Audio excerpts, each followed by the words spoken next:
of sulfides and native metals, focusing on economics and environment. Why do we care about sulfides and associated native metals? Sulfides are the main source of many metallic or mineral ores, such as copper, nickel, zinc, lead, cobalt, cadmium, molybdenum, mercury, antimony, arsenic, and gold, and associated with other metallic ore minerals, gold, platinum, tungsten, tin.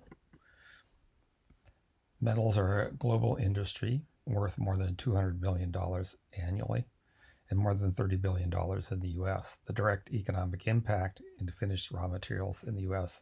is more than $500 billion. Additionally, sulfides are an important source of environmental damaging and acid mine drainage and toxic heavy metals, and locally of acid rain.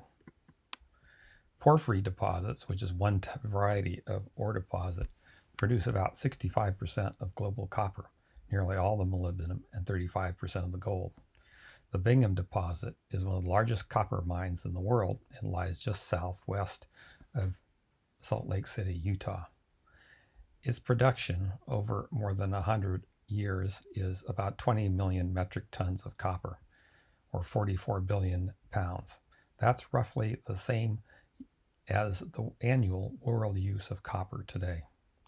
On the right is a picture of a giant landslide of about 100 million tons of rock into the pit. The lower part of the slide, you can see the haul trucks, and the upper side, the giant shops for the haul trucks. They shut down the mine for 5 to 6 months. My hometown, Corvallis, Oregon, has roughly the same footprint as the Bingham mine, where they moved 3 billion tons of ore. So why is pyrite a problem? When pyrite, which is FeS2, weathers, it can produce very acidic and sulfate-rich water. On the right is an example from the Lexington mine at Butte, Montana. My rock hammer and the iron rail there are coated with copper and ferrous sulfate and ferric sulfate. In addition to forming in ores, pyrite is common in sedimentary rocks with hydrocarbons and in coal.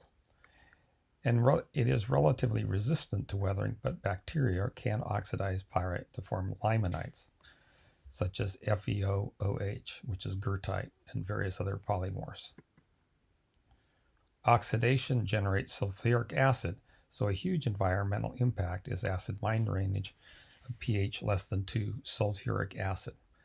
That acid is generated by the following reaction. Pyrite plus oxygen and water from the air and environment forms iron sulfate and H2SO4, which is sulfuric acid. Burning of pyrite-rich coal, which commonly contains 1 to 2% sulfur in pyrite, and smelting of sulfides produce sulfur dioxide, which reacts with atmospheric water to form sulfuric acid, H2SO4, and acid rain, particularly in the northeast of the U.S. Here is Butte, Montana. It's a giant copper mine. It produced historically about 10 million metric tons of copper from the center of the district, about in this area. This is the Berkeley Pit. In 1990, the water in the pit due to oxidizing pyrite was 2.1. It's now risen to 5 as the acids react with the adjacent rocks. Nonetheless, this is a Superfund site, and there's a lot of toxic heavy metals in the waters. In summary, sulfides and native metals are important economic ore minerals.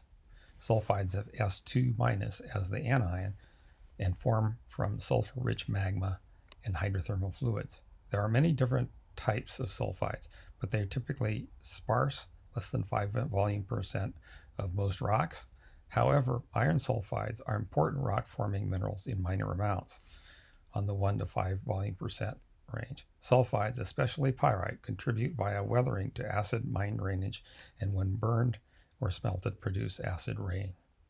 Thank you.